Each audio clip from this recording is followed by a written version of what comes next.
Et si tu m'avais dit avant de partir, autour du monde, quels sont les pays dans lesquels je risque d'être le plus ému, je n'aurais jamais donné l'endroit où ça s'est passé.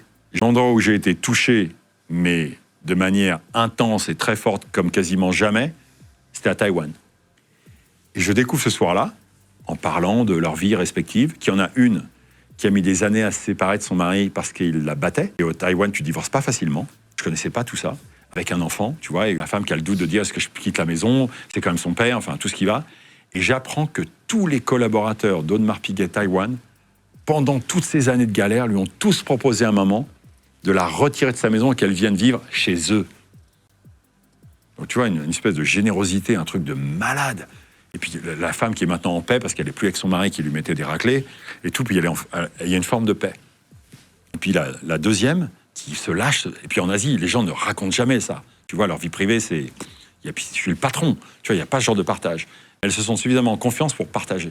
Et la deuxième, c'est une femme qui, lors d'un voyage en Suisse, est tombée amoureuse d'un horloger en Suisse, et puis ils ont fait un enfant ensemble. Et puis aujourd'hui, elle a un enfant avec elle à Taïwan. Lui, il est toujours en Suisse, et lui, il ne veut pas aller vivre à Taïwan. Et elle accepte de quitter son boulot.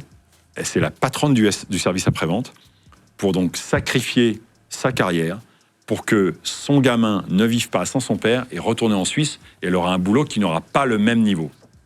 Donc il y a un sens, une fois de plus, de la générosité, du sacrifice qui me touche. Et tout d'un coup, il se passe un truc improbable.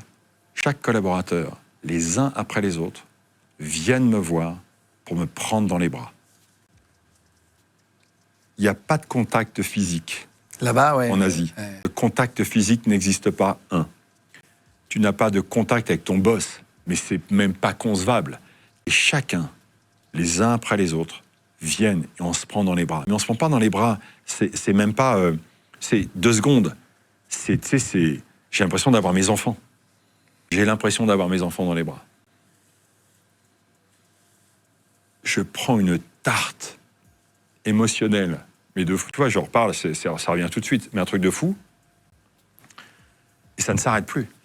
Je rentre à l'hôtel le soir, je suis en train de chialer dans la voiture, j'explique ça à mon épouse, je chiale comme une madeleine, ils m'ont attrapé, mais comme jamais. Si tu m'avais dit avant de partir à Taïwan, c'est là où tu vas choper la plus grosse émotion, je t'aurais dit, mais c'est même pas possible. Souvenir extraordinaire. Et si un patron n'est pas capable d'aller jusque-là, pour moi, il manque un truc. C'est une des plus belles expériences humaines de toute ma carrière.